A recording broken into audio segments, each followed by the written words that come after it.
Are we human beings basically good, or are we so infused with sin that nothing good ultimately comes out of us? Before you answer that question, let's talk. Hello, I'm Stuart Baskin, pastor of First Presbyterian Church of Tyler, Texas, and this is your daily devotional for Saturday, August 20th, 2022. All this week I've been talking about some of the paradoxes and polarities we encounter in the Christian faith.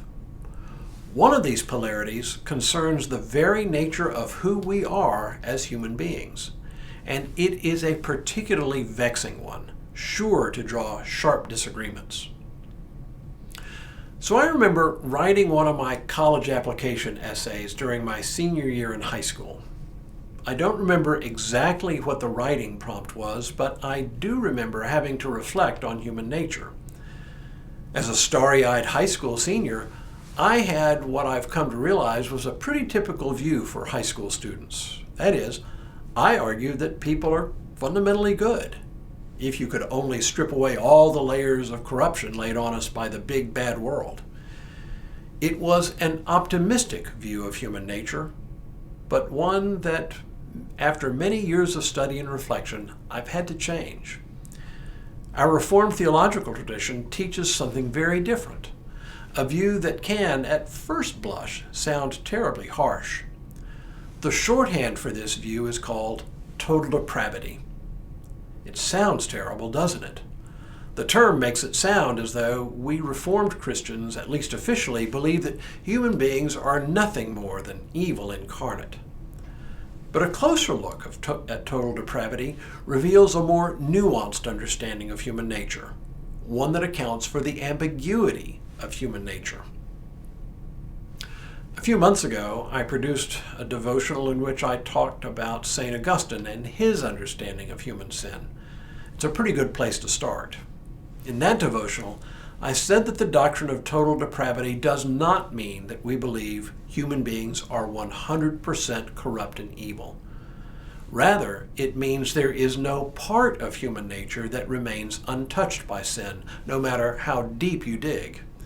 Even our best and highest impulses are mixed with self-serving motivations. A quick observation will suffice here. Let's say I donate $1,000 to PATH or Habitat or any other worthwhile nonprofit. If I'm like most people, I want a little recognition for that gift, at least in the form of being included in the roll of donors that nonprofits routinely publish. It's a generous gift that comes from good motives. Or should I say mixed motives? I am genuinely concerned for the people the nonprofit serves, but turns out I'm also doing it for the recognition. But wait, you say, why not just give it anonymously? Well, it's an admirable thing to do. I'm being generous, but not seeking attention. Doesn't that solve it? Not exactly.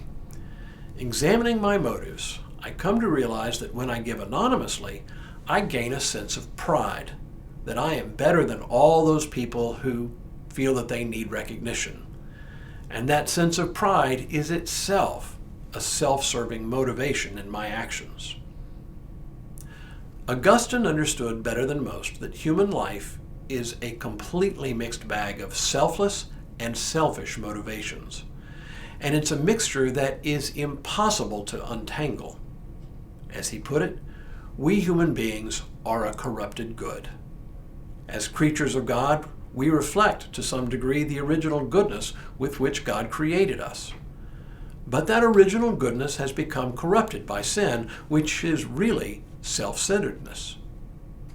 Our problem is, we want things to be either one or the other. We want our good guys to be all good and our bad guys to be all bad. In this respect, we are modern-day Manichaeans. That is, people who believe all people are either good or bad. The best Christian theology, however, including our tradition, has always understood human nature to be a mixed bag. This dynamic is actually playing itself out in dramatic fashion in our culture today, where people on either side of our culture wars see themselves as children of light and people on the other side as children of darkness. Listen, if you can, to the rhetoric flying around these days, and you'll hear apocalyptic language being used to castigate political opponents, believing that there are people who are nothing but good and people that are nothing but bad. Underneath is a deficient understanding of human nature, one that assumes that people are all good or all bad.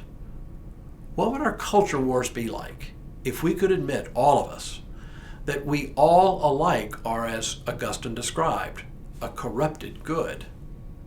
Then maybe we could see our opponents not as enemies, but as fellow travelers, simply with major disagreements.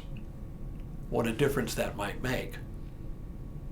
When we return next week, I want to explore in depth perhaps the greatest polarity we face in Christian faith, the tension between our loyalty to Jesus Christ and our many loyalties to the various aspects of the culture in which we live. But for now, may God continue to bless you and keep you in all that you do this day and in all the days ahead.